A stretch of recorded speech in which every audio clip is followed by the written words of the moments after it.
Hello students, तो मैंने कहा फिर से वाईजे सर वेलकम करते हैं आपका फिनिक्स डिजिटल की दुनिया में। और अंतिम पड़ाव की तरफ बढ़ चले हैं कारवां हमारा। और मैंने कहा पी ब्लॉक एलिमेंट्स में ग्रुप 15 मैंने खत्म कर दिया था। ग्रुप 16 के बारे में आज स्टार्ट करते हैं। ठीक है, कोशिश करेंगे कि आज सेशन पूरा थोड़ा लंबा करके खत्म किया जाए, पी ब्लॉक को देखते हैं। चलिए, तो ग्रुप 16 एलिमेंट्स का सबसे पहली बात मेरे बच्चों, journal electronic configuration. Journal electronic configuration क्या होगा भैया? तो जर्नल इलेक्ट्रॉनिक कॉन्फ़िगरेशन देख लीजिए। मैंने कहा इन्हें कहा क्या जाता है? These elements are known as chalcogens. Chalcogens क्यों कहते हैं बच्चों? क्योंकि ये ऑर्स बनाते हैं, और फॉर्मेशन करते हैं। मोस्ट ऑफ द ऑर्स जो होते हैं वो मैंने कहा या तो सल्फाइड ऑर्स होते हैं या फिर वो होते हैं ऑक्साइड ऑर्स Fe2O3.XH2O। तो आप समझ लीजिए, या तो मेटल के जो ऑर्स हैं वो ऑक्साइड है या फिर क्या है, सल्फाइड है। और सल्फर और ऑक्सीजन दोनों इसी ग्रुप में आते हैं, इसीलिए इन्हें चैल्कोजेंस कहा जाता है। फिर कहा गया इनका जर्नल इलेक्ट्रॉनिक कॉन्फ़िगरेशन क्या है भैया? इनका जर्नल इलेक्ट्रॉनिक कॉन्फ़िगरेशन है NH2 और Np में कितने आ गए? 4 इलेक्ट्रॉन आ गए। फिर मैंने कहा भैया इस कॉन्फ़िगरेशन के अकॉर्डिंग अगर देखें, मेंडलीफ ने इन्हें रखा 6th ए में, जो कि बताते हैं इनकी मैक्सिमम वैलेंसी। क्योंकि क्योंकि मैंने कहा भैया जी देखिए, इनके पास में नॉर्मल तो वैलेंसी इनकी 2 है, लेकिन जब ये एक्साइटेशन करना शुरू करते हैं तो वैलेंसी इंक्रीज होके मैंने कहा 4, 2 के बाद में 4 और 4 के बाद में 6। तो मैंने कहा भाई इनके ऑक्सीडेशन स्टेट जो है वो वेरी करते हैं -2 से लेकर मैक्सिमम, जो ग्रुप नंबर है रोमन में, यानी कि मैक्सिमम हमेशा पॉजिटिव होता है ऑक्सीडेशन स्टेट। तो -2 से +6 तक इनके ऑक्सीडेशन स्टेट होते हैं।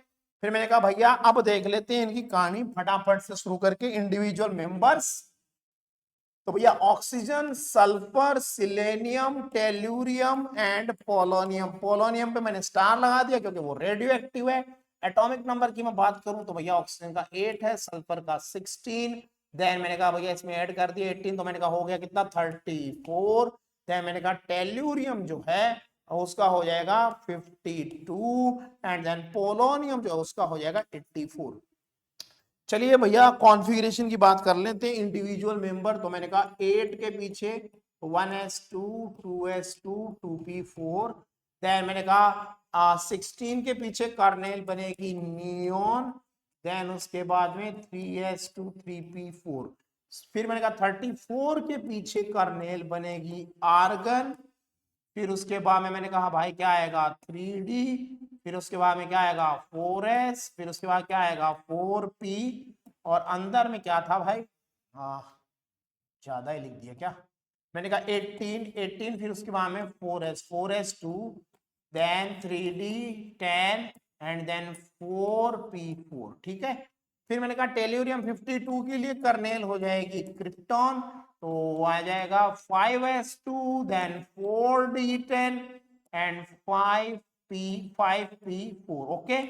लास्ट में मैंने कहा कर्नेल बनेगी 84 के पीछे जीनोन यानी 54। फिर उसके बाद में इलेक्ट्रॉन जाएंगे 6s में। फिर उसके बाद में इलेक्ट्रॉन जाएंगे 4f में। फिर उसके बाद हम जाएंगे 5d में, 5d में। और लास्टली इलेक्ट्रॉन आएंगे 6p में 4। ओके। नेचर की बात अगर करें तो ऑक्सीजन जो है वो एक नॉन मेटल है। फिर सल्फर भी नॉन मेटल है। फिर मैंने कहा सिलेनियम जो है मित्रों, सिलेनियम वो मैंने कहा हो जाता है मेटलॉइड। मेटलॉइड एंड देन मैंने कहा नीचे का जो मेंबर है वो मैंने कहा होने चाहिए क्या, मेटल्स। ठीक है।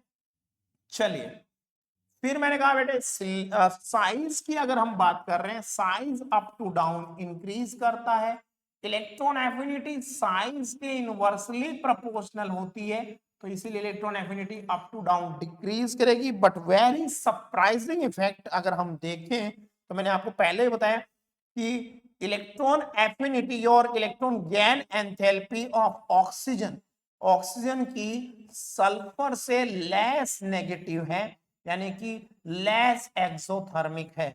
एक्सोथर्मिक प्रोसेस की बात हो रही है, याद रखिएगा। तो सल्फर की मोर नेगेटिव है, सल्फर के लिए मोर एक्सोथर्मिक है, सल्फर के लिए मोर एक्सोथर्मिक है, और ऑक्सीजन के लिए ये प्रोसेस जो है वो लेस एक्सोथर्मिक है। ऐसा हमेशा ही होगा, कब? जब आप कंपेयर करोगे सेकेंड पीरियड के मेंबर को थर्ड पीरियड के मेंबर से, ठीक है। चलिए आगे बढ़ते हैं। फिर मैंने कहा आयोनाइजेशन पोटेंशियल भी साइंस के क्या होता है, इनवर्सली प्रोपोर्शनल। उल्टी बात करनी है, इलेक्ट्रॉन निकालने की बात करनी है, प्रोसेस एंडोथर्मिक, तो भैया जी ये भी अप टू डाउन डिक्रीज होता है।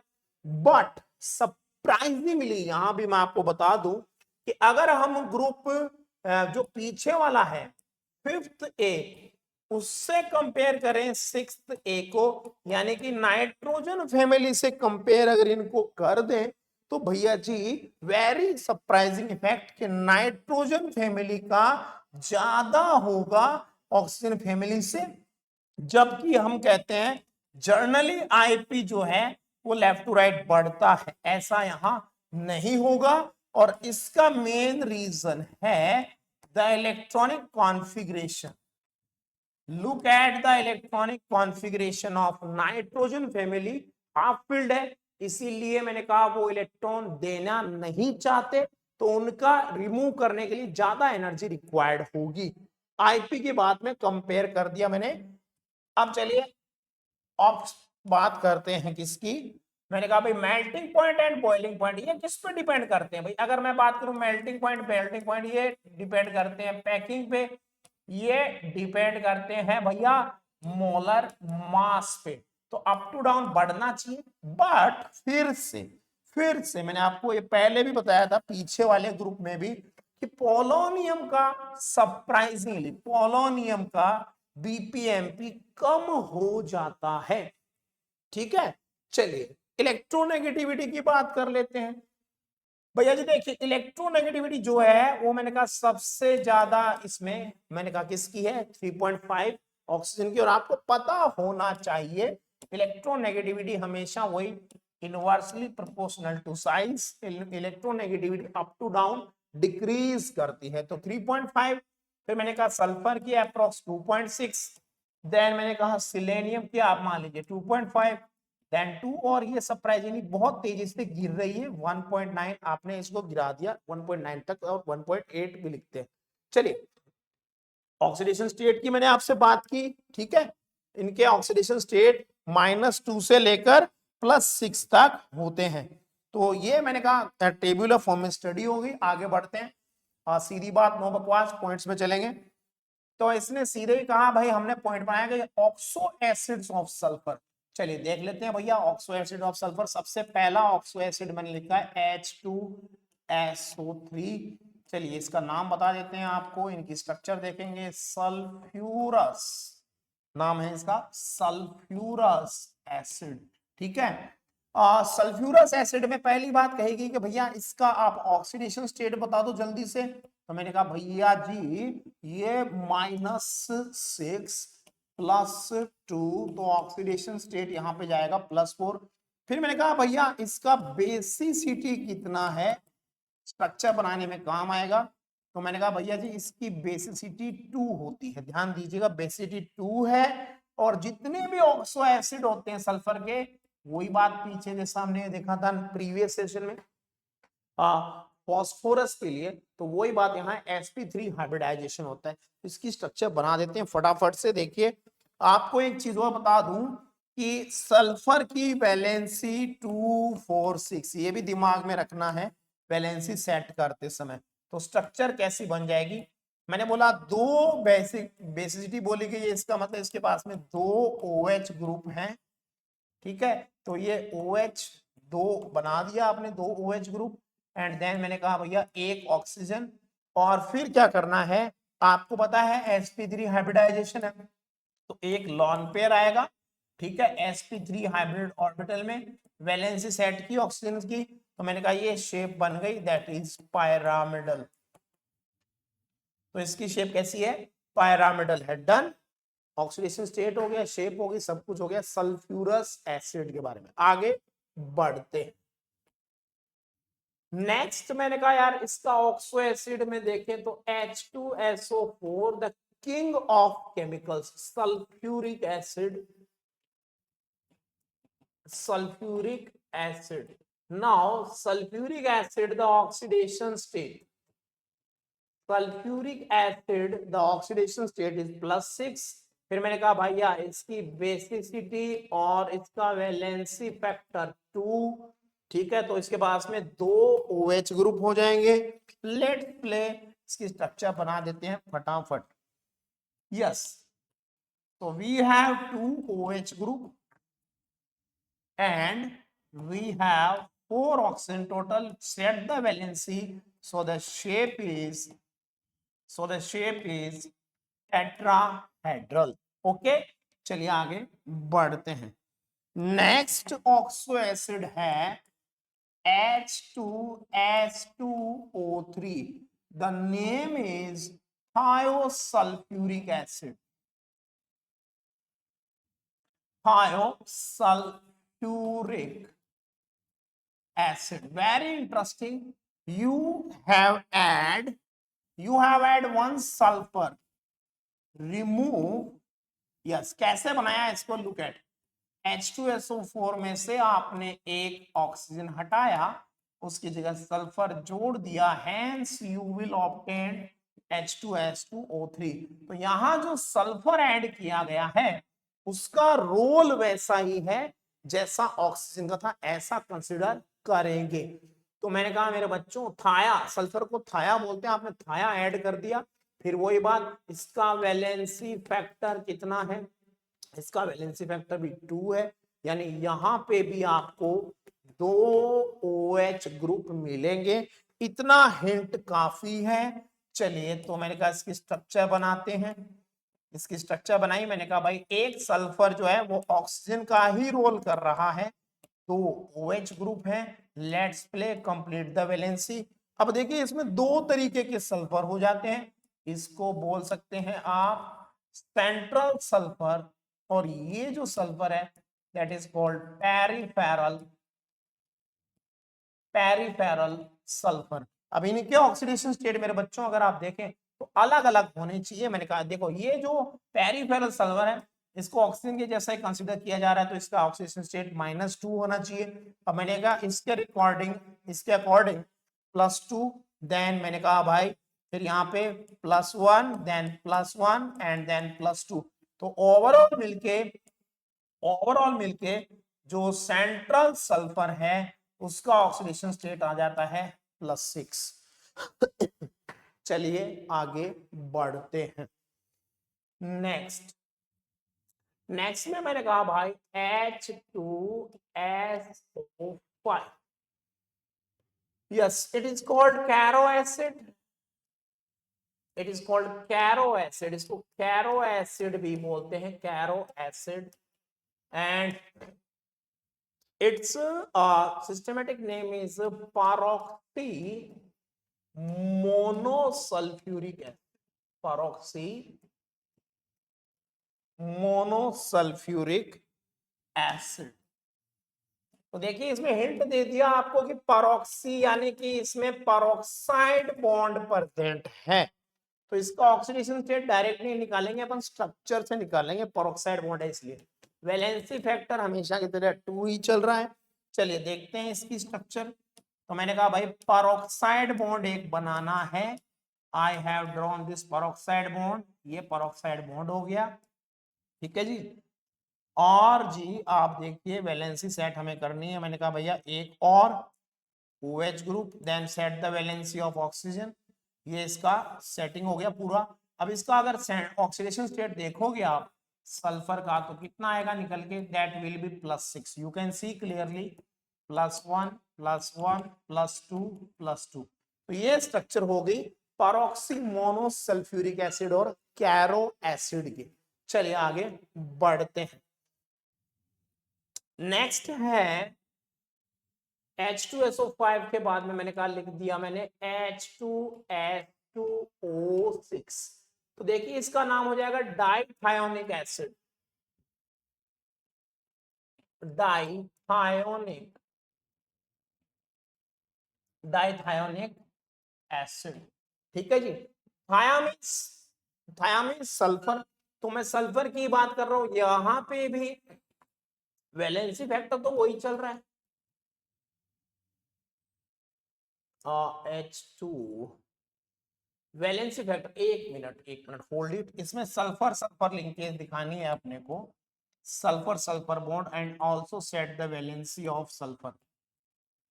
चलिए तो जी सल्फर की वैलेंसी 6, सल्फर की valency 1 2 3 4 5, double bond, okay double bond, okay हो गया 6, यस। तो मैंने कहा भाई वैलेंसी फैक्टर क्या चल रहा था अपना 2। देख लीजिए आप ये स्ट्रक्चर है। इसमें एक स्पेशल बात क्या है, इसमें सल्फर सल्फर लिंकेज प्रेजेंट है, यस। तो मैंने कहा इसका वैलेंसी फैक्टर कितना है, the valency factor is 2। Okay now oxidation state पे अगर क्वेश्चन किया जाए, सो लुक एट फ्रेंड्स, इसका ऑक्सीडेशन स्टेट थोड़ा अलग है। आप भी देख सकते हैं इसका ऑक्सीडेशन स्टेट अलग कैसे हो गया, बोलिए। मैंने कहा भाई यहाँ पे +2 देन +1 देन +2, यहाँ 0, तो मिलके कितना हुआ, मिलके कितना हुआ आपको दिखाई दे रहा है। यहाँ पे ऑक्सीडेशन स्टेट सल्फर का +5 होगा, कितना होगा +5, ये ध्यान रखना है। चलिए आगे बढ़ते हैं। डाइथायोनिक एसिड हो गया, ऑक्सीडेशन स्टेट इसका डिस्कस हो गया, सल्फर सल्फर लिंकेज प्रेजेंट है ये बता दिया। नेक्स्ट आगे बढ़ते हैं भाई, सबसे इंपॉर्टेंट जो है सल्फर का ऑक्सो एसिड H2S2O7। H2S2O7 इसके कई सारे नाम हैं। इसको सबसे पहले मैंने कहा ओलियम कहते हैं, ओलियम। इसको आप जो है इसको H2SO4 कंसंट्रेटेड प्लस SO3 भी लिख सकते हैं। ठीक है, कंसंट्रेटेड H2SO4 प्लस SO3। तो मैंने कहा भाई ये रिवर्सिबली कन्वर्ट कर सकते हो आप इसको, किसमें H2S2O7 में। इसको और क्या बोलेंगे, इसको भैया जी आप बोल सकते हो फ्यूमिंग H2SO4, फ्यूमिंग H2SO4। इसको आप और क्या बोल सकते हैं, इसको आप बोल सकते हैं भैया पायरोसल्फ्यूरिक एसिड, पायरोसल्फ्यूरिक एसिड। इसको आप क्या बोल सकते हैं, इसको आप बोल सकते हैं एनहाइड्राइड ऑफ H2SO4।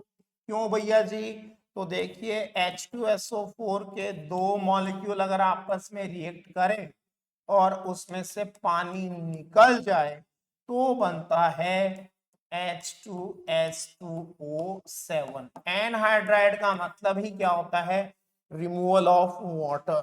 और क्या कह सकते हैं इसको भैया जी, इसको आप डाइसल्फ्यूरिक एसिड कह सकते हैं, डाई सल्फ्यूरिक एसिड।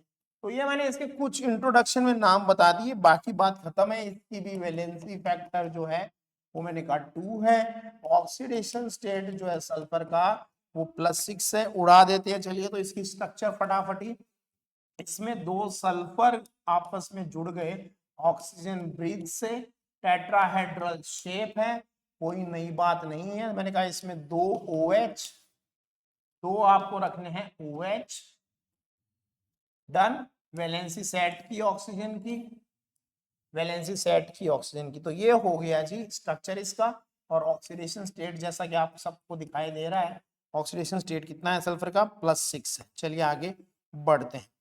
फिर मैंने कहा भाई नेक्स्ट इसमें आ जाता है H2S2O8। इसका नाम है मार्शल एसिड, मार्शल एसिड। और इसको कहते हैं परऑक्सी, परऑक्सी डाइसल्फ्यूरिक एसिड, डाइसल्फ्यूरिक एसिड। तो मित्रों फिर समझ जाइए डाइसल्फ्यूरिक एसिड है, लेकिन इसमें भी क्या है पेरोक्साइड लिंकेज प्रेजेंट है, बस यही सबसे बड़ी हिंट है। फिर मैंने कहा जी इसमें भी वैलेंसी फैक्टर कितना है, 2 है। चलिए एक पेरोक्साइड लिंकेज प्रेजेंट है between two sulphur, the shape is tetrahedral with respect to the sulphur. Okay, sulphur atom के रिस्पेक्ट में टेट्राहेड्रल शेप है। फिर हमने कहा भैया इसका भी वैलेंसी फैक्टर आपने जैसे बोला 2 है। Set the valency of sulphur and oxygen making pi bond, बात खत्म। Now you can see clearly again the oxidation state of sulphur that is +6। चलिए तो मैंने कहा ये इनके आपके सामने हो गए ऑक्सो एसिड सल्फर के। डन, आगे बढ़ते हैं। H2SO4 इसकी मेन बात है फॉर्मेशन। मैं आपसे थोड़ा सा इसका फॉर्मेशन डिस्कस करना चाहूंगा। इंडस्ट्रियल फॉर्मेशन, इंडस्ट्रियल फॉर्मेशन जो है वो इंपॉर्टेंट है। इंडस्ट्रियल फॉर्मेशन और मेथड का नाम है कॉन्टैक्ट प्रोसेस। कॉन्टैक्ट प्रोसेस से इसको बनाया जाता है।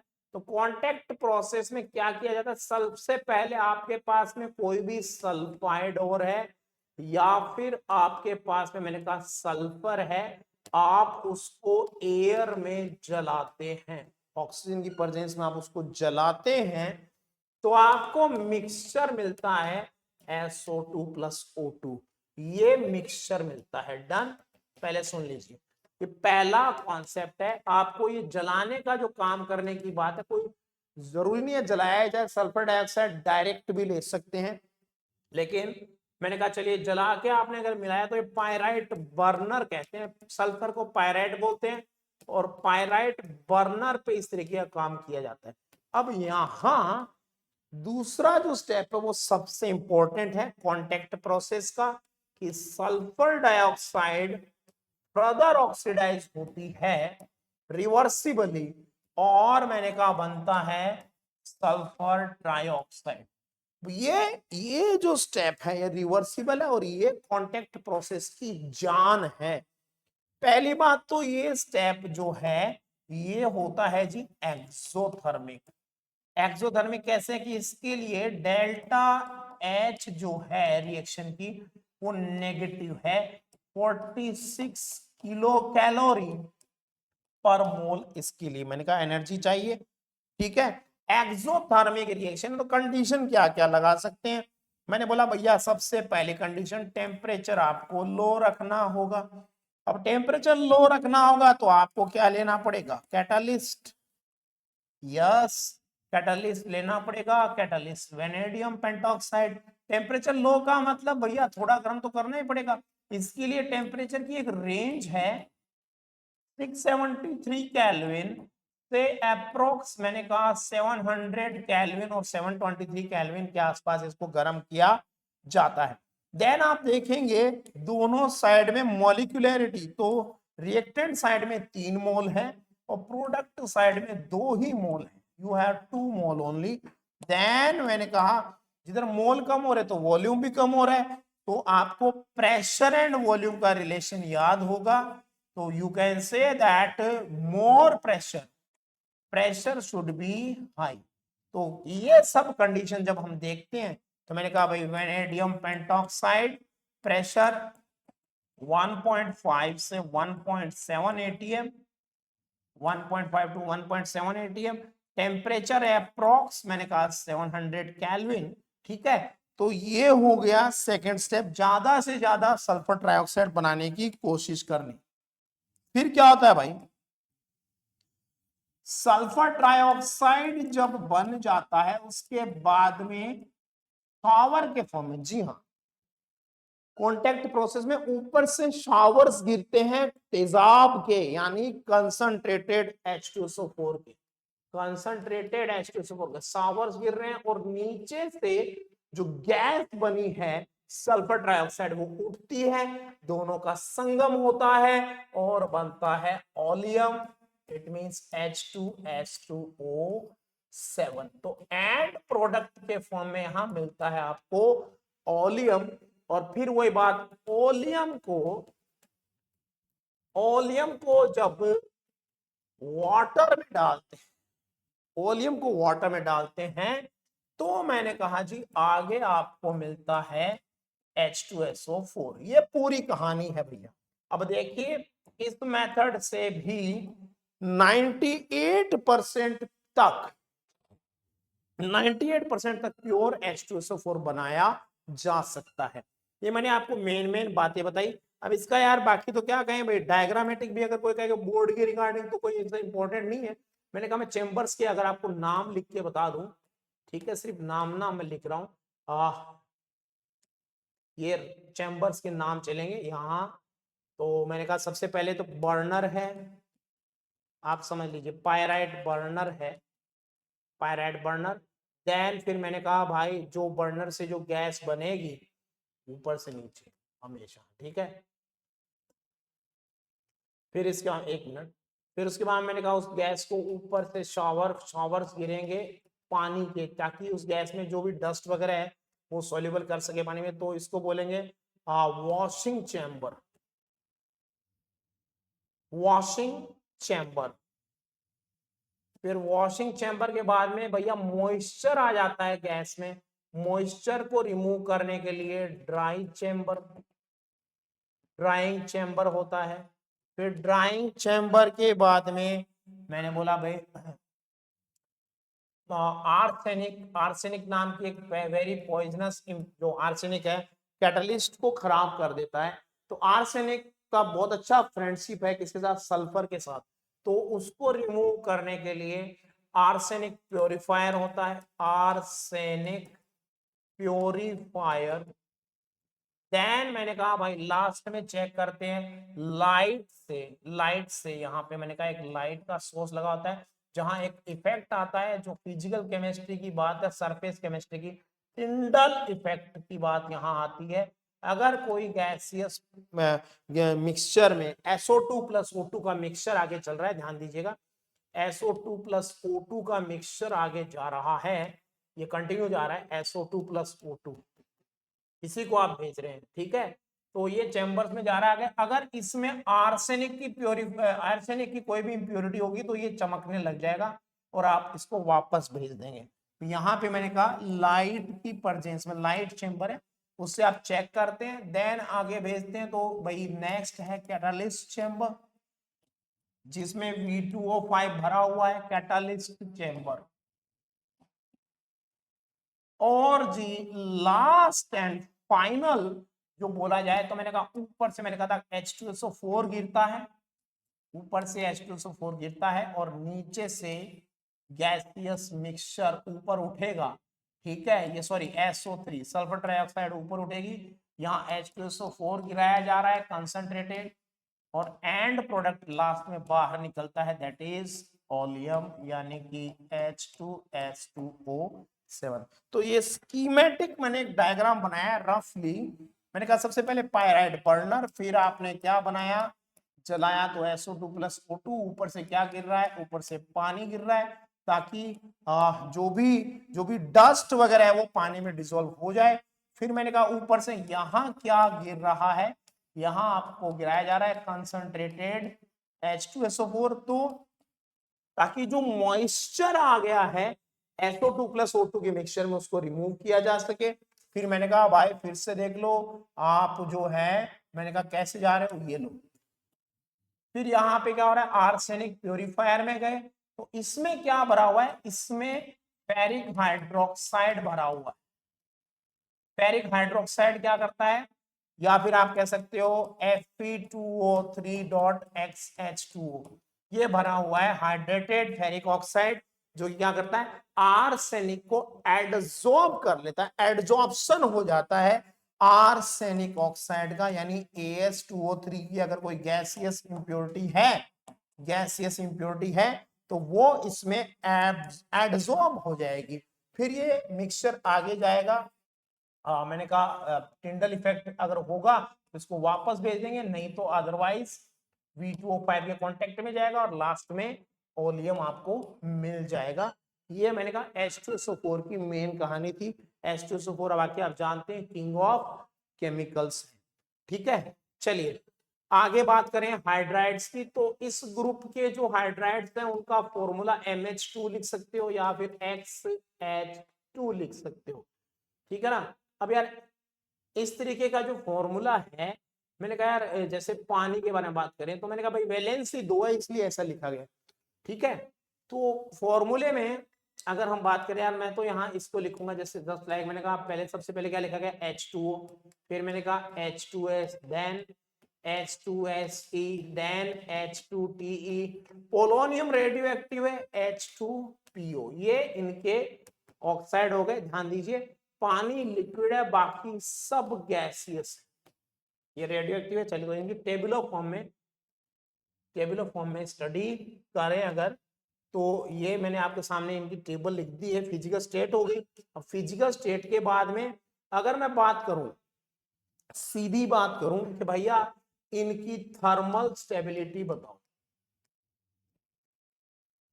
थर्मल स्टेबिलिटी, तो इनकी thermal stability up to down जब आप जाते हैं, अप टू डाउन जब आप जाते हैं थर्मल स्टेबिलिटी डिक्रीज करती है। थर्मल स्टेबिलिटी अगर आप डिक्रीज करोगे समझ लीजिए, तो इसका मतलब ये इजीली हाइड्रोजन दे रहे हैं या H+ दे रहे हैं, तो इसका मतलब भैया जी हो जाएगा कि इनकी acidic strength up to down बढ़ेगी, H+ देने की स्ट्रेंथ अप टू डाउन बढ़ेगी, reducing strength up to down बढ़ेगी, ठीक है। Acidic strength and reducing strength भी बोल देते हैं, चलो रिड्यूसिंग स्ट्रेंथ, होमोलाइसिस और हेटेरोलाइसिस का ही फर्क है बस। फिर मैंने कहा जी इनमें सब में हाइब्रिडाइजेशन जो है वो होता है sp3। अगर आपको कोई पूछ ले तो भैया देखो ये तो पानी की कहानी तो सबको पता ही होनी चाहिए, हाइब्रिडाइजेशन sp3, और ऑक्सीजन के पास में दो जो बैलून बचे हुए हैं, उनमें लॉन पेयर है, ठीक है। और लॉन पेयर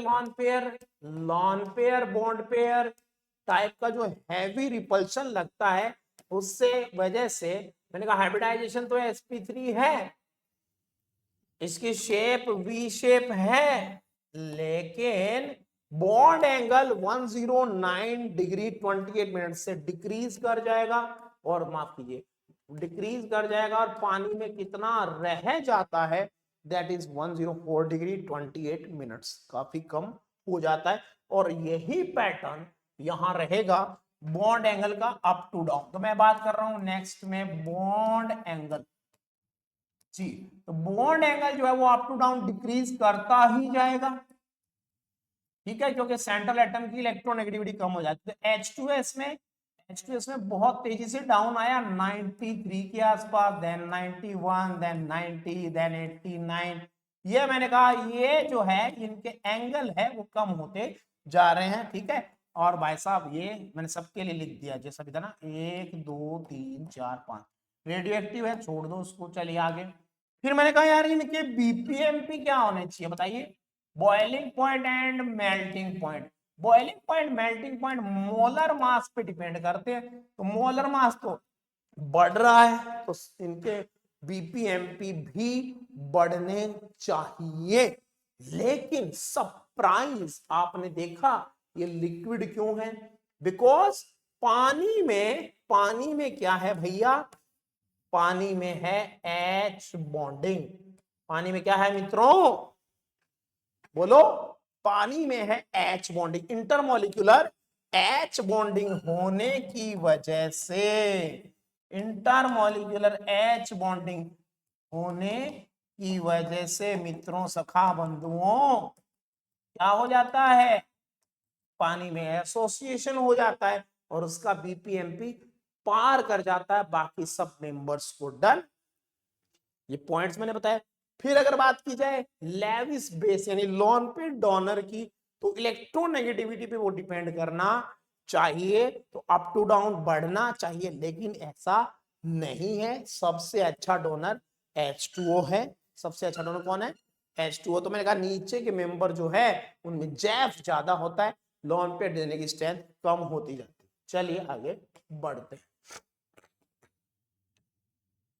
हैलाइड्स, तो भैया अगर इस ग्रुप के हैलाइड की हम बात करें तो जनरली मैं सल्फर के आपके सामने दो हैलाइड पेश करता हूं मेन मेन। पहला है जस्ट लाइक SF4 और दूसरा है SF6। तो दोनों की चर्चा कर लेते हैं। फ्लोराइड से दोनों sulphur tetrafluoride, sulphur hexafluoride. Hybridisation की बात अगर हम करें तो यहाँ SF4 में जो आंकड़ा आता है वो मैंने कहा भैया 1 लॉन पेयर और 4 आते हैं सिग्मा बॉन्ड और you can say 4 bond pairs. तो हाइब्रिडाइजेशन आ जाएगा इसका sp3d। ठीक है जी, sp3d।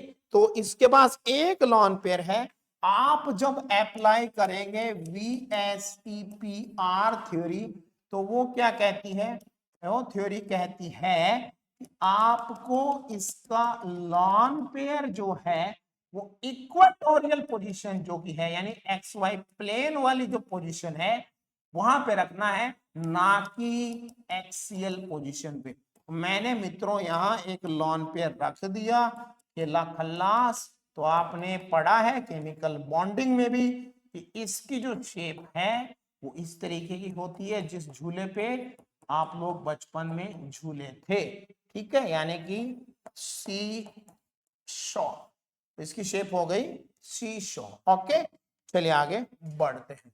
मैंने कहा भाई SF6 जो है इसमें हाइब्रिडाइजेशन आएगा sp3d2 क्योंकि यहां पे टोटल 6 बॉन्ड पेयर यानी 6 जो है वो सिग्मा बॉन्ड है। तो इसकी शेप जो है वो रेगुलर है, हाइब्रिडाइजेशन के अकॉर्डिंग है।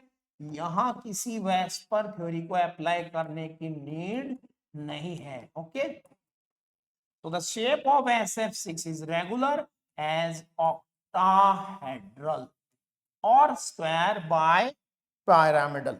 चलिए आगे बढ़ते हैं। ग्रुप 17 एलिमेंट्स में जाने से पहले मैं छोटा सा टॉपिक यहां और ले लूं, allotropes. Allotropes of sulphur. Sulphur के एलोट्रॉप, वेरी गुड। सल्फर के देखिए दो मेन एलोट्रॉप है, एक को हम बोलते हैं अल्फा सल्फर।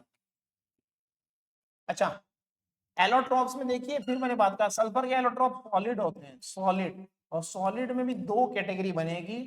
पहली कैटेगरी क्रिस्टलाइन, क्रिस्टलाइन, और दूसरी कैटेगरी जो है वो बनेगी अमोर्फस। अब अमोर्फस को बोलते हैं कोलोइडल सल्फर, कोलोइडल सल्फर। और क्रिस्टलाइन में दो आती है, अल्फा एंड बीटा। तो देखिए मित्रों, alpha sulphur another term rhombic sulphur, rhombic sulphur. Okay, ये मेरे बच्चों यही सल्फर का मेन और इंपॉर्टेंट एलोट्रॉप है। येलो कलर का ये होता है। इसका जो मेल्टिंग पॉइंट है वो मैंने कहा होता है 385 के आसपास, 385.9 केल्विन। और इसको अगर गर्म किया जाए, वेरी इंपॉर्टेंट, इसको अगर गर्म किया जाए, ठीक है, 369 केल्विन इसका क्रिटिकल टेम्परेचर, क्रिटिकल टेम्परेचर है। 369 से ऊपर अगर टेम्परेचर चला जाता है और फिर एक पैट्री डिश में आपने गर्म किया है तो क्या होता है, मैंने कहा निडल शेप के, इस तरीके से निडल शेप के व्हाइट क्रिस्टल बनते हैं। ठीक है, व्हाइट क्रिस्टल बनते हैं, व्हाइट क्रिस्टल जो कि ओनली एग्जिस्ट करते हैं, कब एग्जिस्ट करते हैं, व्हेन टेम्परेचर, ध्यान से देखिए, when temperature is above 369 kelvin. अगर ठंडा करोगे तो वापस अल्फा सल्फर बन जाएगी। ये जो गर्म कर रहे हो आप, तो 369 केल्विन से ऊपर टेम्परेचर पे जो सल्फर है उसको बोलते हैं beta sulphur, and it another name that is monoclinic, yes, monoclinic sulphur. तो दो सल्फर के एलोट्रोप हैं, दोनों में ही अगर इसकी स्ट्रक्चर देखी जाए मित्रों तो यहां सल्फर S8 इसका लिखा जाता है, और समटाइम्स S6 भी होता है। तो S8 जो है इसकी स्ट्रक्चर बोली जाती है पकड़ स्ट्रक्चर होती है, यानी कि क्राउन शेप इसकी स्ट्रक्चर होती है, क्राउन शेप। ठीक है, क्राउन शेप स्ट्रक्चर कैसी है मित्रों, आप देख लीजिए। मैंने कहा इस तरीके से सल्फर के एटम्स आपस में कनेक्टेड होंगे। कंटेंट बहुत ज्यादा होता है पी ब्लॉक में, ठीक है, तो मैं कोशिश कर रहा हूं कि ज्यादा से ज्यादा कंटेंट जो है वो आपके सामने एक ही लेक्चर में कवर हो सके। So this is crown shape sulphur S8। Okay, और अगर बात करें S6 की, तो S6 की तो आपको बहुत पता होना चाहिए, चेयर फॉर्म जो जैसे हम लिखते हैं चेयर फॉर्म साइक्लोहेक्सेन की, उस टाइप की स्ट्रक्चर होती है। डन। चलिए अब आगे बढ़ते हैं। तो जी मैंने एलोट्रोप बता दिया। अब मैं जा रहा हूं ग्रुप 17 में सीधा। ग्रुप 17 एलिमेंट्स जो हैं इन्हें क्या कहा जाता है भाई, मैं तो भूल गया। Group 17 elements are called halogen, halogens. और जी इनका जनरल इलेक्ट्रॉनिक कॉन्फ़िगरेशन क्या हो जाएगा, ठीक है। ये हैलोजन्स क्यों कहते हैं, क्योंकि भैया इनका पहला, सबसे पहला इनको जब एक्सट्रैक्ट किया गया तो मैंने कहा इनका सोर्स था मैराइन वाटर, यानी समुद्र का जो पानी है या खारी पानी की जो झीलें होती हैं उनमें इनके सॉल्ट्स मिलते हैं। आप समझ लीजिए सॉल्टी वाटर का हाइड्रोलाइसिस करके, सॉरी इलेक्ट्रोलाइसिस करके इन्हें सेपरेट किया गया था। ठीक है, सबसे पहले ये मिलते हैं, वेरी इंपॉर्टेंट, ये एनोड पे रिलीज होते हैं, कैथोड पे हाइड्रोजन गैस। लाइक आपने ब्राइन सॉल्यूशन को इलेक्ट्रोलाइज किया तो इलेक्ट्रोलाइसिस करने से एनोड पे हैलोजन मिलती है क्लोरीन, और कैथोड पे हाइड्रोजन गैस मिलती है। चलिए जनरल इलेक्ट्रॉनिक कॉन्फ़िगरेशन की बात आई, इनका होता है भैया जी NH2NP5। फिर मैंने कहा जी मेंडलीव के अकॉर्डिंग इन्हें क्या कहा गया, इन्हें कहा गया 7th A, वैसे ग्रुप 17 है। फिर मैंने कहा जी इनकी वैलेंसी 1357, इनकी ऑक्सीडेशन स्टेट मैंने कहा -1 से +7 तक होता है।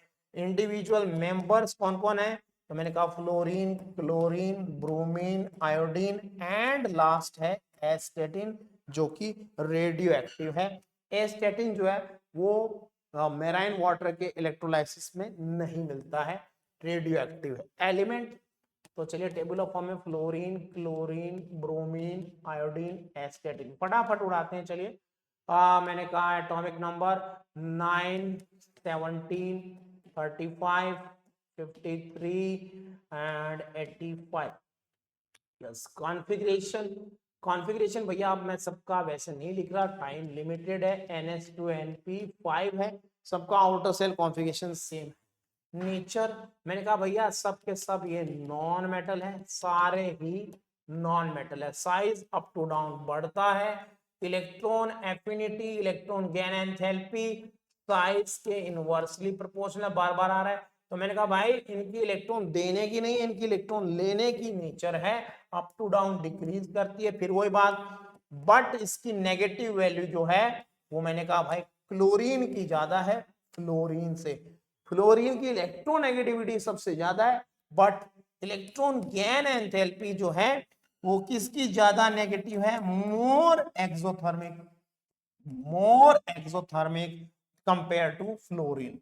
फिर मैंने कहा भाई इसका रीजन है स्मॉल साइज। फिर वही बात, सेकेंड पीरियड के जो मेंबर है उनका साइज छोटा होता है, कम जगह में नया इलेक्ट्रॉन आएगा तो ज्यादा रिपल्शन फील होगा और उसकी वजह से लेस एनर्जी रिलीज होती है।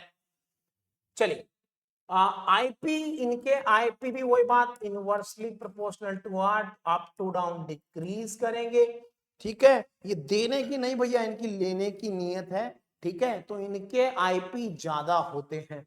एमपीबीपी देख लीजिए, मैंने कहा भाई अगर आप फिजिकल स्टेट और लिखते तो मैं कहता फ्लोरीन क्या है, गैस, क्लोरीन क्या है, गैस, ब्रोमीन क्या है, लिक्विड, आयोडीन क्या है, सॉलिड, एस्टेटिन क्या है, सॉलिड।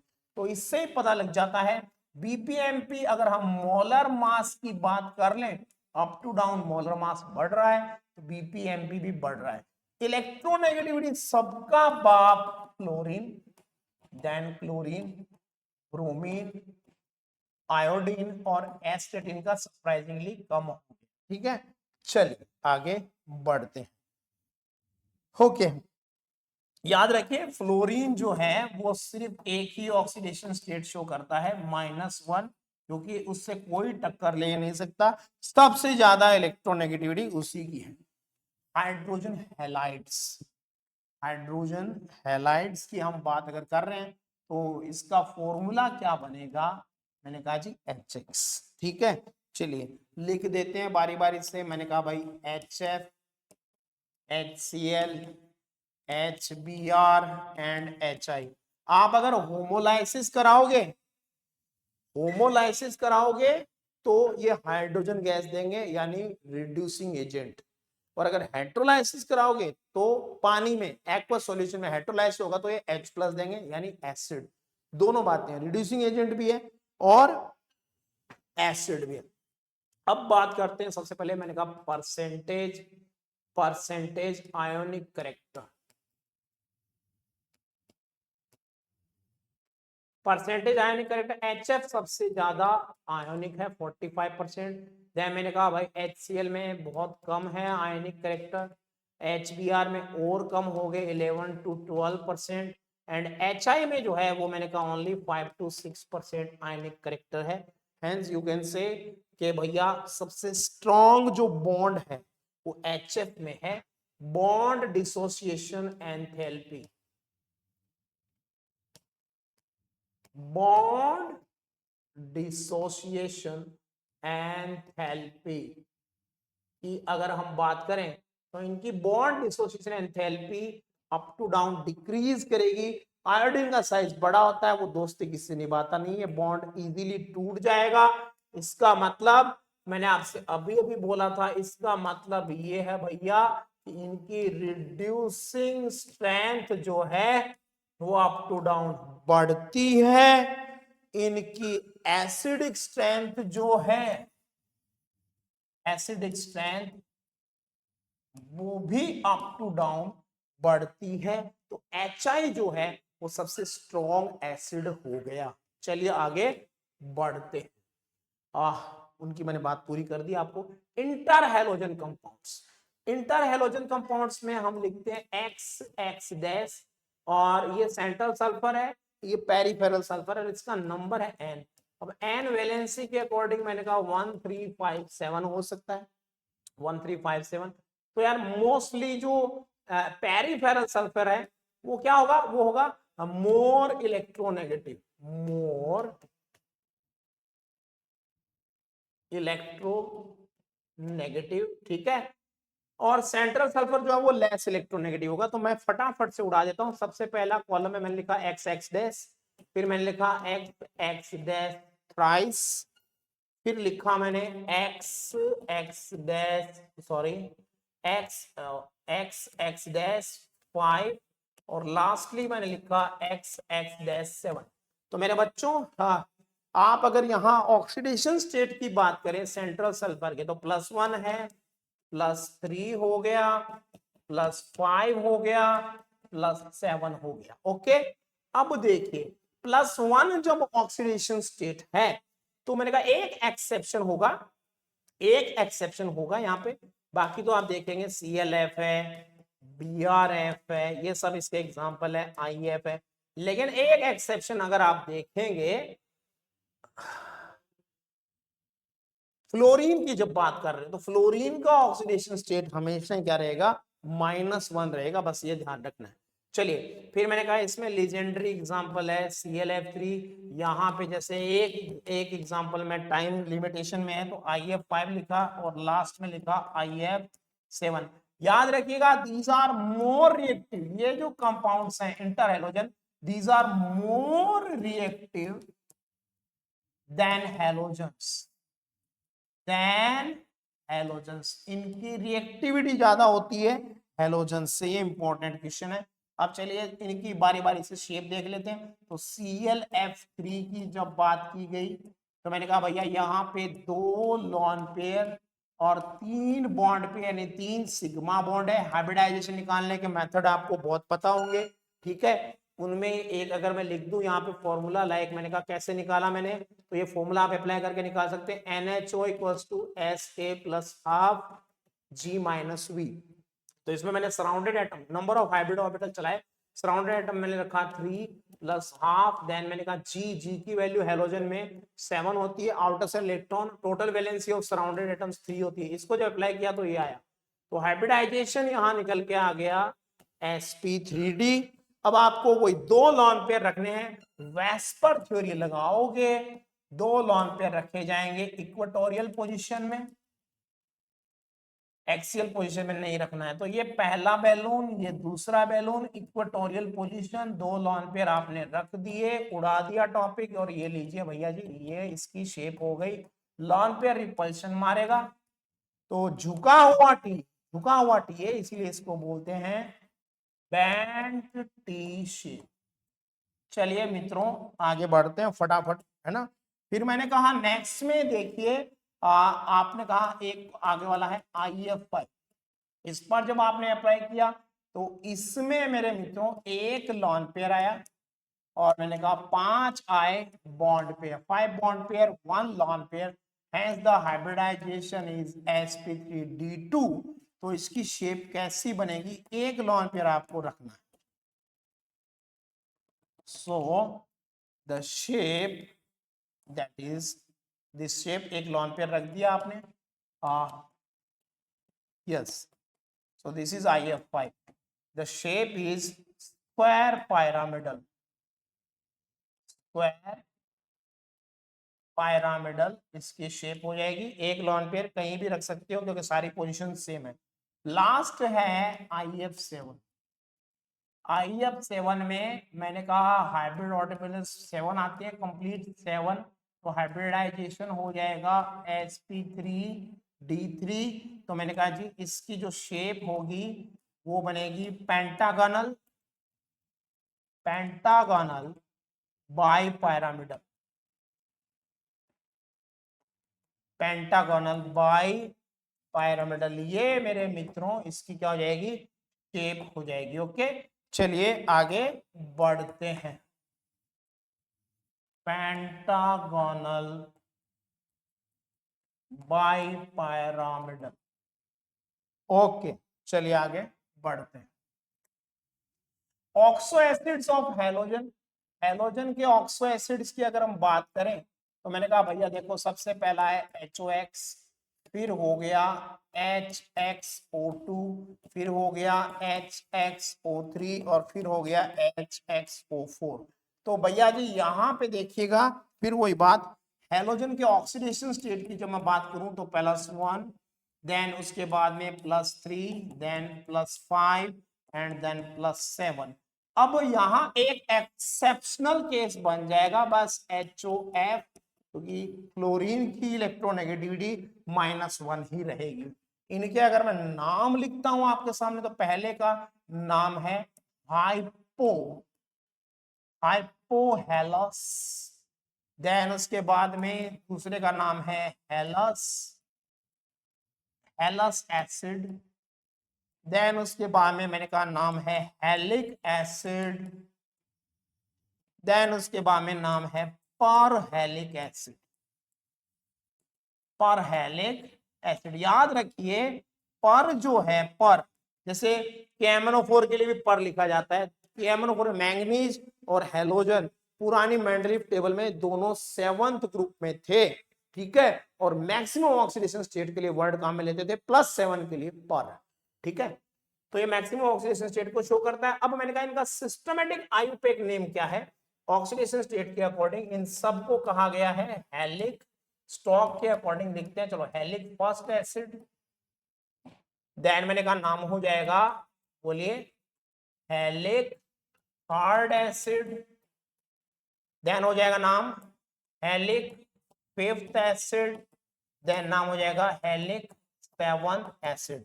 बात करूं मैं सीधी घुमा फिरा के, मुझे आती नहीं, मैंने कहा सब में फिर से वही बात, हाइब्रिडाइजेशन sp3, ठीक है। तो अगर इनकी शेप वगैरह बनाने की आप कोशिश करें तो मैंने सबसे पहले लिखा है HClO, फिर लिखा है मैंने दूसरा क्लोरीन के एग्जांपल ले रहा हूँ HClO2, फिर लिखा है आपके सामने HClO3, फिर लिखा है आपके सामने HClO4। ओके, तो चलिए ये तो देखो सेंट्रल एटम ही बदल गया, यहाँ सेंट्रल एटम एक्चुअली में ऑक्सीजन है, नॉन मेटल के हाइड्रोक्साइड एसिड होते हैं, सेंट्रल एटम ऑक्सीजन है, देख लीजिए आप। फिर यहाँ सेंट्रल एटम क्लोरीन है, और क्लोरीन के साथ में मैंने कहा एक OH और एक ऑक्सीजन, और आप अगर देखते हैं शेप कैसी दिख रही है सबको, वी शेप, वी शेप है, दो लॉन पेयर प्रेजेंट है हेलोजन के पास, सेट कर दी valency of chlorine and oxygen, ठीक है, पाई बॉन्ड बना दिया, ओके, जिससे शेप पे कोई इफेक्ट पड़ता नहीं है। देन मैंने कहा यार HClO3 जो है, जिसको हम क्लोरिक एसिड बोल रहे हैं, इसमें मैंने कहा शेप हो जाएगी पायरामिडल, पायरामिडल एक लॉन पेयर है, पायरामिडल शेप, ठीक है जी, ये लीजिए। और लास्ट है परक्लोरिक एसिड, तो परक्लोरिक एसिड की रेगुलर शेप हो जाएगी, यानी कि टेट्राहेड्रल शेप। सेट कर दी वैलेंसी, ये लीजिए, तो मैंने कहा शेप हो जाएगी टेट्राहेड्रल। अब अगर बात करें इनकी एसिडिक स्ट्रेंथ की, तो ध्यान दीजिएगा, इनकी एसिडिक स्ट्रेंथ जैसे जैसे आप ऑक्सीजन बढ़ाते हैं तो बढ़ती जाती है।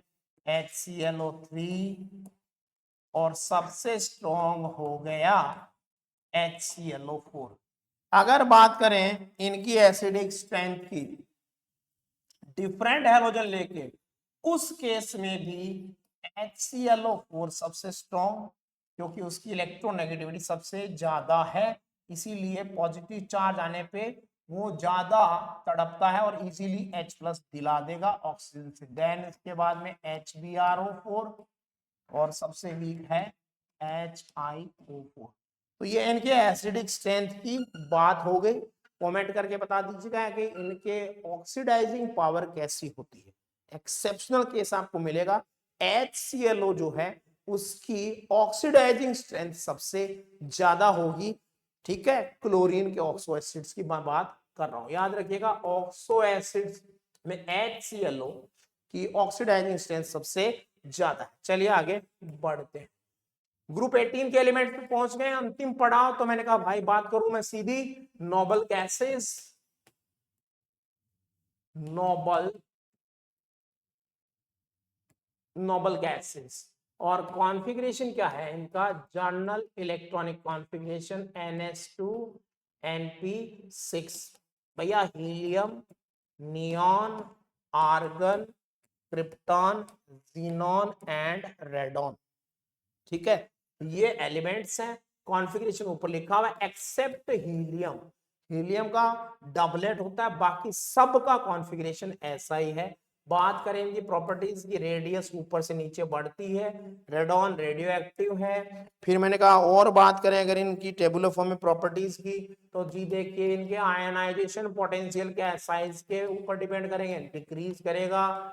फिर मैंने कहा इनकी इलेक्ट्रॉन गेन एंथैल्पी, वही बात, डिक्रीज करेगी। फिर मैंने कहा इनके मेल्टिंग पॉइंट, बॉइलिंग पॉइंट किस पे डिपेंड करते हैं, depend upon molar mass, depend upon molar mass, तो अप टू डाउन बढ़ने चाहिए।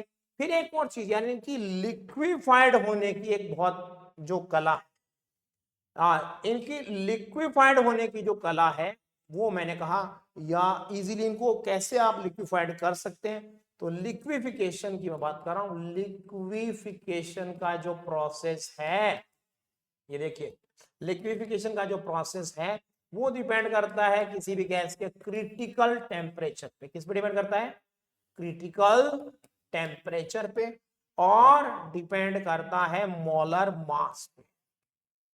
तो जितना ज्यादा गैस का मोलर मास होगा, ठीक है, उतना ही वो इजीली लिक्विफाइड की जा सकती है, क्योंकि यहां पे जो अट्रैक्शन फोर्स है वो मैंने कहा सबसे वीकेस्ट वीकेस्ट अट्रैक्शन फोर्स यहां पाया जाता है वीकेस्ट अट्रैक्शन फोर्स जिसको बोलते हैं लंदन फोर्स, और it is also known as dispersion force, और it is also known as instant dipole induced dipole attraction. तो इस टाइप का जो अट्रैक्शन है वो सबसे वीक होता है, ठीक है। तो अगर इनकी लिक्विफिकेशन की मैं बात करूं तो हीलियम का लिक्विफिकेशन सबसे डिफिकल्ट है, और ये इस तरीके से helium, neon, argon, krypton, xenon. Radon तो लिखना ही नहीं है क्योंकि वो तो है ही नहीं, गैसीय में, एयर में नहीं है रेडॉन क्योंकि वो रेडियो एक्टिव है, ठीक है, वो तो न्यूक्लियर रिएक्टर में बनता है। ये हो गया भैया इनका ऑर्डर। अभी बात की जाए अगर, तो बस क्या बचा है फिर मेन, इन जीनोन के कुछ कंपाउंड्स हमें डिस्कस करने। जीनोन जो है देखिए, जीनोन के ऑक्साइड होते हैं, जीनोन के ऑक्साइड है, जीनोन के फ्लोराइड है, जस्ट फॉर ऐसे लिख दिया एग्जांपल, और जीनोन के ऑक्सोफ्लोराइड्स, ठीक है। तो चलिए बारी बारी से देख लेते हैं। ऑक्साइड दो है जीनोन के, XeO3 and XeO4। XeO3 xenon trioxide, hybridisation इसका है sp3। तो मैंने कहा भैया जी इसकी स्ट्रक्चर अगर हम देखते चलें तो भैया ये इसकी स्ट्रक्चर होगी, it contains one lone pair, so the shape is pyramidal, set the valency of oxygen. Then मैंने कहा सेकंड ऑक्साइड जो है इसका, that is XeO4, xenon tetroxide। Xenon tetroxide, again the hybridization is sp3, so the shape of the molecule, that is tetrahedral. Now set the valency of oxygen, okay, so the shape is tetrahedral, okay। चलिए आगे बढ़ते हैं। Then बात आई fluorides की, तो इसके तीन fluoride है, XeF2, XeF4 and XeF6। Oxidation state अगर आप हेलोजन की देखते जा रहे हो साथ साथ, जबरदस्ती, ये कोई भी नेचुरल नहीं है, रूम टेम्परेचर पे ये कोई भी एग्जिस्ट नहीं करते हैं, सब एक्सप्लोजिव कंपाउंड्स हैं, लो टेम्परेचर पे ही एग्जिस्ट करते हैं। तो चलिए इनकी सबकी स्ट्रक्चर हम देख लें। फ्लोरीन के साथ ऑक्सीजन के साथ ही क्यों बना रहे हैं, क्योंकि फ्लोरीन और ऑक्सीजन की इलेक्ट्रोनेगेटिविटी ज्यादा है, इसीलिए वो इजीली क्या कर सकते हैं, एक्साइट कर सकते हैं जीनोन के इलेक्ट्रॉन को, और इसलिए वैलेंसी बढ़ जाती है।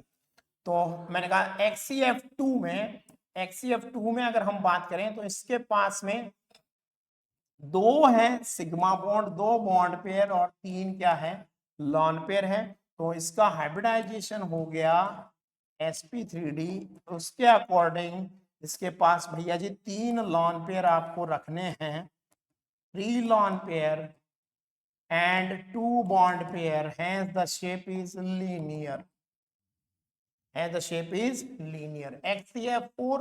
XeF4 में भैया जी देखिए इसके पास में मैंने कहा चार इसके बॉन्ड पेयर हैं, 2 लॉन पेयर हैं, hence we can say the hybridization is sp3d2। आप जब अरेंज करोगे 2 लॉन पेयर मैक्सिमम 180 डिग्री पे, ठीक है, और मैंने कहा इस तरीके से z एक्सिस पे आपने 2 लॉन पेयर रख दिए, सो the shape of molecular that is square planar, क्योंकि दोनों साइड से सेम रिपल्शन लग रहा है। लास्ट है XeF6, इसमें आपको मिलेंगे 6 bond pair plus 1 lone pair, total आ गया 7। So the hybridisation is sp3d3। और मैंने कहा भैया जी इसकी शेप रेगुलर नहीं बन पाएगी, डिस्टॉर्टेड होगी, क्योंकि आपको पेंटागोनल बाइपिरामिडल शेप बनानी थी, वो तो बन नहीं पाएगी। एक लॉन पेयर इक्वेटोरियल पोजीशन में जब आप रख दोगे तो मैंने कहा जी इसकी शेप डिस्टर्ब हो जाएगी, और डिस्टॉर्टेड ऑक्टाहेड्रल कैसी शेप है? डिस्टॉर्टेड, क्योंकि लॉन पेयर रिपल्शन लगाएगा, तो डिस्टॉर्टेड ऑक्टाहेड्रल इसकी शेप हो जाएगी। चलिए उड़ा दिया। एक और टॉपिक मैंने कहा इनकी स्ट्रक्चर हो गई। नेक्स्ट में ऑक्सीफ्लोराइड्स। तो मैं दो ऑक्सीफ्लोराइड डिस्कस कर रहा हूं आपके साथ। पहला है XeOF2, चलिए। फिर दूसरा है XeO2F2, चलो तीन कर देते हैं, XeO2F2, एंड देन लास्ट एक और लिख देते हैं XeOF4, जीनोन ऑक्सी डाइफ्लोराइड। सबसे पहला जीनोन ऑक्सी डाइफ्लोराइड। तो मैंने कहा यहां पर आपके पास में जो बॉन्ड पेयर लॉन पेयर का आएगा वो आएगा 3 bond pair and +2 lone pair. Okay, तो इसकी शेप हाइब्रिडाइजेशन के अकॉर्डिंग बननी चाहिए band T shape, xenon centre पे। देन मैंने कहा जी आप अगर इसमें देखें दो आपको लॉन पेयर रखने हैं, दो लॉन पेयर आपने इक्वेटोरियल पोजीशन में रख दिए, ठीक है जी, ये लीजिए। और मैंने कहा ये लीजिए दो सिग्मा बॉन्ड बने, एक डबल बॉन्ड ऑक्सीजन के साथ, बैंड टी शेप होगी, बैंड टी शेप। ओके, फिर मैंने कहा डाइऑक्सी डाइफ्लोराइड, तो यहां पे 4 बॉन्ड पेयर और एक लॉन पेयर आएगा। फिर से वही हाइब्रिडाइजेशन sp3d। अब आपको क्या करना है, आपको मित्रों एक लॉन पेयर रखना है सिर्फ, और वो रख दिया मैंने इक्वेटोरियल पोजीशन में। और मेरे पास मैंने कहा 2 सिग्मा और 2 पाई बॉन्ड, खत्म कर दिया। तो इसकी शेप वही हो जाएगी सी शॉ, इसकी शेप हो जाएगी। लास्ट है जीनोन ऑक्सी टेट्राफ्लोराइड, तो इसमें आपके पास क्या हो जाएगा, 5 हो जाएंगे बॉन्ड पेयर और एक लॉन पेयर, टोटल आया 6, हाइब्रिडाइजेशन sp3d2। और मैंने कहा जी इसकी शेप जो है वो कैसी होगी, एक लॉन पेयर आपने रखना है, ठीक है, एक्सियल सारी पोजीशन है, एक लॉन पेयर दिखा दिया और 4 फ्लोरीन और एक ऑक्सीजन, ऑक्सीजन की वैलेंसी सेट कर दी, तो इसकी शेप हो जाएगी स्क्वायर पायरामिडल। ओके मित्रों, तो ये मेरा सेशन था पूरा कंप्लीट जो मैंने आज किया है आपके सामने अभी तक, इससे रिलेटेड पी ब्लॉक। तो मैंने थ्योरी और सारा कंटेंट आपको दे दिया है। क्वेश्चन लगाते हैं, फटाफट खत्म करते हैं, जैसा कहा था एक दिन पहले कर देते हैं। चलिए, the number of S S sigma bond in SO3, SO3 में तो भैया कोई सिग्मा बॉन्ड नहीं है, सल्फर सल्फर के बीच में कोई बॉन्ड नहीं है। थायोसल्फेट हमने पढ़ा था, थायोसल्फेट में सल्फर सल्फर बॉन्ड होता है, जी हाँ होता है, डबल बॉन्ड के फॉर्म में होता है।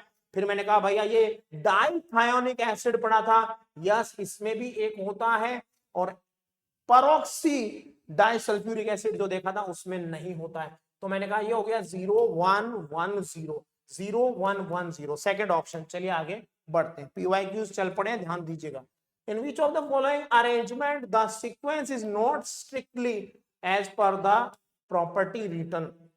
तो हमने अभी अभी पढ़ा है, क्या पढ़ा है भाई का, हाइड्राइड्स के बारे में हमने डिस्कस किया, बहुत ज्यादा मैंने हाइड्राइड्स के बारे में डिस्कस किया।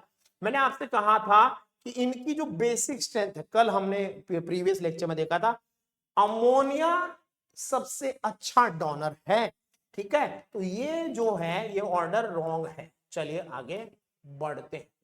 The formation of molecular complex, भैया जी देखो अमोनिया ने लॉन पेयर दिया, BF3 ने लिया, BF3 में हाइब्रिडाइजेशन होता है sp2। अब जब BF3 ने ले लिया तो ध्यान दीजिए क्या फर्क पड़ गया, अब इसके 4 सिग्मा बॉन्ड हो गए। और जब मेरे बच्चों, मेरे कबूतरों और छोटी छोटी कबूतरी हो, ये देखो जब 4 सिग्मा बॉन्ड हो जाते हैं तो आपको मालूम है हाइब्रिडाइजेशन हो जाता है sp3। तो किस में चेंज हुआ, sp2 से चेंज हुआ sp3 में। चलिए आगे बढ़ते हैं। Catenation tendency carbon silicon germanium, भैया कार्बन की सबसे ज्यादा होती है, सिलिकॉन की कम, जर्मेनियम की कम, ठीक है, ये तो रिलेटेड टू पी ब्लॉक आ गया। कार्बन फैमिली आ गया, 11th वाला आ गया भाई, बॉन्ड्स आर, तो बॉन्ड डिसोसिएशन एंथैल्पी उसका उसका उसी ऑर्डर में कार्बन की सबसे ज्यादा, कार्बन समझ लीजिए डायमंड की बात आप कर रहे हो, कार्बन की सबसे ज्यादा, फिर ये कम होती जाती है up to down. Hydrogen peroxide act as, दोनों की तरह बिहेव करता है, oxidising as well as reducing. In which of the following case act as reducing agent in acidic medium. भैया रिड्यूसिंग एजेंट का मतलब सामने वाले को इलेक्ट्रॉन देगा, इलेक्ट्रॉन डोनर। सबका बाप कौन है? सबका बाप है MnO4 माइनस पर मैग्नेट। वो बेचारा क्या करेगा, +7 है तो उसको इलेक्ट्रॉन लेने हैं। परमैंगनेट एसिडिक मीडियम में एक स्ट्रॉन्ग ऑक्सीडेंट होता है। क्लोरीन वाटर को अगर छोड़ दिया जाए, ठीक है, तो वो क्या करता है, देखो क्लोरीन वाटर का मतलब क्या है पहले आप समझ लीजिए। अबे रुकना भाई, chlorine plus H2O, chlorine water बन गया HOCl प्लस HCl। आपने छोड़ दिया तो HOCl से वापस HCl, और भैया जी ऑक्सीजन निकल जाएगी, फिर उड़ जाएगी, तो किसमें चेंज हो जाएगा, HCl में चेंज हो जाएगा। Which among the following is the most reactive? अभी पीछे किया था हमने, interhalogens are more reactive than halogens. Which one has the highest boiling point? अभी बताया था आपको, मोलर मास पे डिपेंड करता है, xenon has the highest। The reaction of zinc with dilute concentrated, दोनों के साथ याद कीजिए, जिंक को मैंने बताया था वेरी इंपॉर्टेंट केस था, डायल्यूट के साथ एक्सेप्शनली उसने बनाया था N2O, बाकी सब बनाते हैं NO, ठीक है, और कंसंट्रेटेड के साथ तो केस हमने कल बहुत सारे डिस्कस किए थे। तो N2O and NO2 is the correct answer. The non metal that does not exit positive oxidation state, सबका बाप फ्लोरीन। चलिए आगे बढ़ते हैं। Which intermolecular force is most responsible among the xenon to liquefy? अभी डिस्कस किया था हमने, इंस्टेंट डायपोल, इंड्यूस्ड डायपोल, ठीक है, अट्रैक्शन फोर्स नाम है YJ, काम है पूरा करना। तो देखिए भाई उड़ा दिया है 111 दिन से पहले, आज अंतिम पड़ाव, अंतिम सलाम। The following statement concern elements in periodic table, which of the following is true? Elements of, देखो सारी बातें अगर मैं लंबी करूं, ग्रुप 13 एलिमेंट्स में क्या सब मेटल्स है? नहीं है भैया, सारे मेटल नहीं है, ठीक है। बोरॉन है उसमें सबसे पहले जो मेटल नहीं है, मेटलॉइड है, बोरॉन मेटलॉइड है। For group 15 elements the stability of +5 is increase down, नहीं भैया, हमने तो कहा था इनर्ट पेयर इफेक्ट लगता है, नीचे जाओगे +5 की स्टेबिलिटी डिक्रीज करती है, ये भी सही नहीं है, ये भी सही नहीं है। हाँ ट्रू पूछ रहे ना। All the elements in group 17 are gases, अरे नहीं भैया, ग्रुप 17 में ब्रोमीन, सॉरी ब्रोमीन लिक्विड है yes, and iodine astatine solid है, तो ये भी गलत है, तो लास्ट सही हो जाएगा। चलो देख लेते हैं। Element of group 16 have lower enthalpy than group 15, discuss भी किया था, हाफ फिल्ड कॉन्फ़िगरेशन है नाइट्रोजन फैमिली का।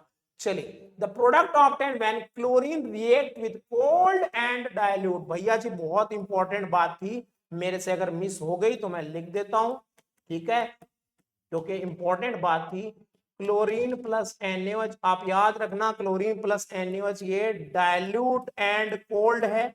ये टॉपिक मेरे से शायद मिस हो गया, तो मैं यहां इसको डिस्कस में डाल रहा हूं। And chlorine plus NaOH concentrated है एंड हॉट है, तो याद ही रखना है, रिएक्शन का नाम होगा हमेशा डिस्प्रपोर्शन। हेलोजन का क्या होगा? डिस्प्रोपोर्शन होगा मित्रों। और मैंने कहा डिस्प्रोपोर्शन का मतलब क्या होता है, ट्रिक याद रखिए, 1 का 2, 1 का 2 यानी 1 oxidation state change into 2 oxidation state. तो देखिए यहां पे ये क्लोरीन जो है ये किस में चेंज हो जाएगा, ये आयनिक फॉर्म में लिख रहा हूं, Cl minus and plus ClO minus, यानी कि -1 एंड +1 में चेंज होता है, ठीक है। और हॉट में ये किस में चेंज होगा, ये चेंज होगा Cl minus and plus ClO3 minus, यानी कि 0 से -1 एंड +5 में चेंज होता है। क्या पूछा है? डायल्यूट पूछा है, कोल्ड पूछा है। उस थर्ड ऑप्शन हो जाएगा Cl minus and ClO minus. चलिए आगे बढ़ते हैं। इन ग्रेफाइट एंड डायमंड, भैया जी डायमंड में हाइब्रिडाइजेशन है sp3, ग्रेफाइट में हाइब्रिडाइजेशन है sp2। The percentage p character आपको पता होना चाहिए, sp2 में कितना होता है 33.33%, sp3 में कितना होता है 25%, 33 एंड 25। चलिए आगे बढ़ते हैं। The compound that does not produce nitrogen gas when thermal decomposition takes place, thermal decomposition से नाइट्रोजन गैस नहीं देगा, अमोनियम डाइक्रोमेट ऐसा कंपाउंड है, ठीक है, जो ये नहीं करेगा, बाकी सब जो है वो नाइट्रोजन गैस देंगे। चलिए, among the following reaction of hydrogen with halogen one that require catalyst, catalyst की जरूरत कहां पड़ेगी? तो यार जनरली अपन कहते हैं कि इस प्रोसेस में भी अगर देखा जाए तो गोल्ड कैटलिस्ट यहाँ पे लिया जाता है, रिक्वायर्ड है कैटलिस्ट। बाकी H2 प्लस Cl2 2HCl है, ये भी है ना, ये डार्क में नहीं होता, ये सनलाइट की प्रेजेंस में होता है। H2 प्लस Br2 2HBr, मैंने कहा ये रिएक्शन भी जो ना वो फोटोकेमिकल रिएक्शन है, तो थोड़ा डाउटफुल है, ठीक है, लेकिन कैटलिस्ट जो है वो तो मैंने कहा H2 प्लस I2 वाले प्रोसेस में ही लेते हैं। The pair that contains 2 pH bond हमने डिस्कस किया, सीधा उड़ा देते हैं। हमने फॉस्फेनिक एसिड की स्ट्रक्चर देखी थी मित्रों, याद आपको दिला दूं, फॉस्फेनिक एसिड में एक OH था और मैंने कहा बाकी इसमें 2 pH बॉन्ड थे, H और फिर उसके बाद में देखिए, उसके बाद में दूसरा है H3PO3, चौथा ऑप्शन नहीं भाई, चौथा है सही, H3PO3 यानी ऑर्थोफॉस्फोरस एसिड की जब हम बात करते हैं तो उसमें देखिए, उसमें 2 OH थे एंड मैंने कहा एक pH बॉन्ड था, तो fourth option is correct.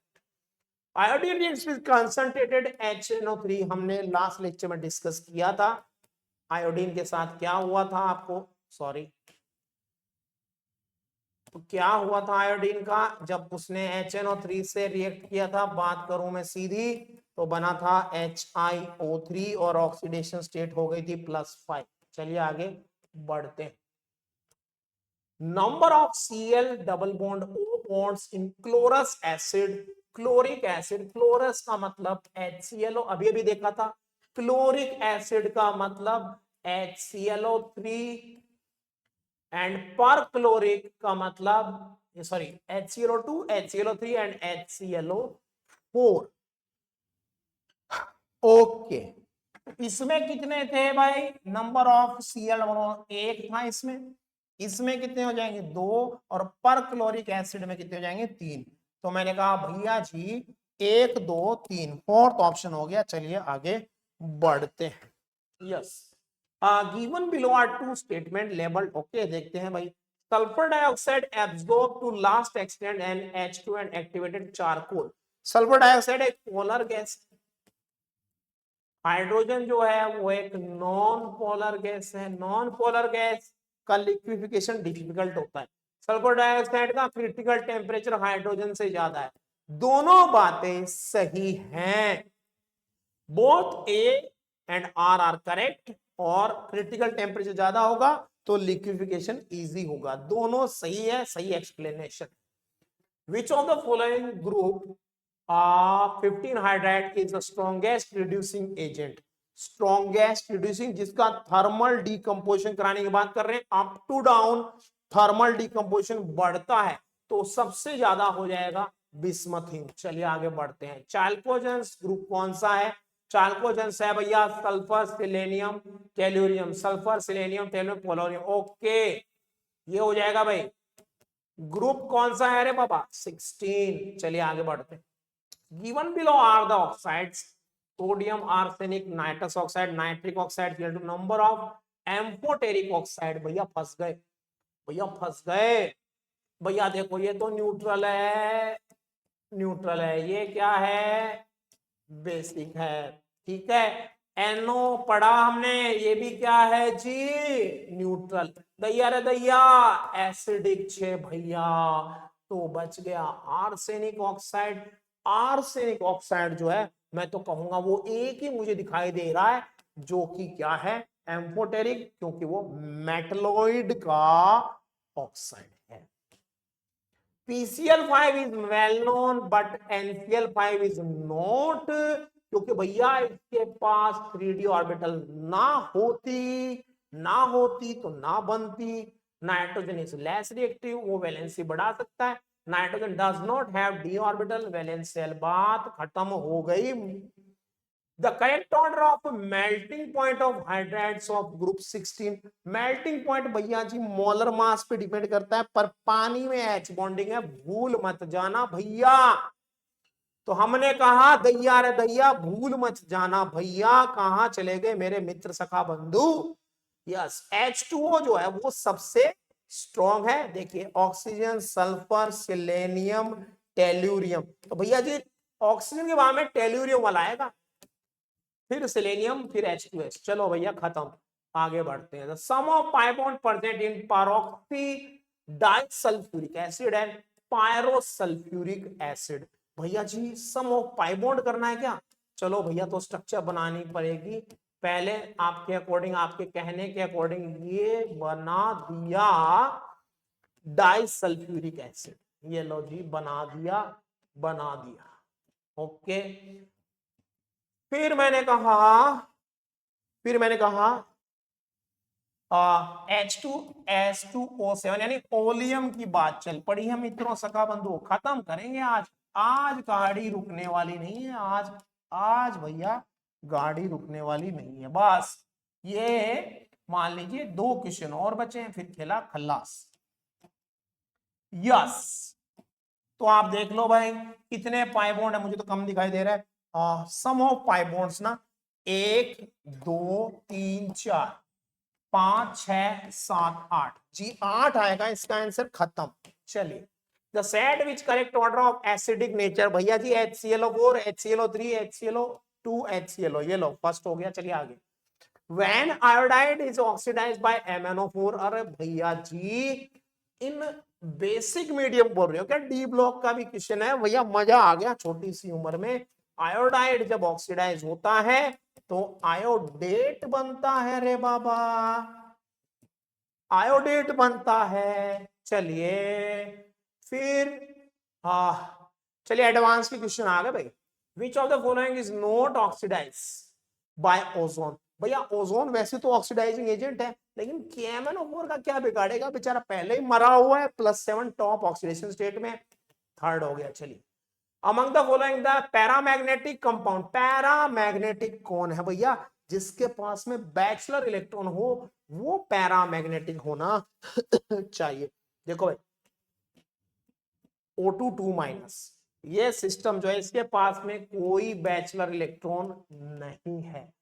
Ozone, N2O nitrous oxide, हमने कल स्ट्रक्चर देखी थी आई थिंक, मुझे थोड़ा थोड़ा सा याद तो आ रहा है, सॉरी, नाइट्रस ऑक्साइड एक बार और रिकॉल करके देख लेते हैं। एंड है ना, तो मैंने कहा भाई इस पे माइनस था, इस पे प्लस था, तो इसके पास लॉन पेयर ऑक्टेट कंप्लीट कर दिया, फिर इसका रेजोनेंस कराया हमने।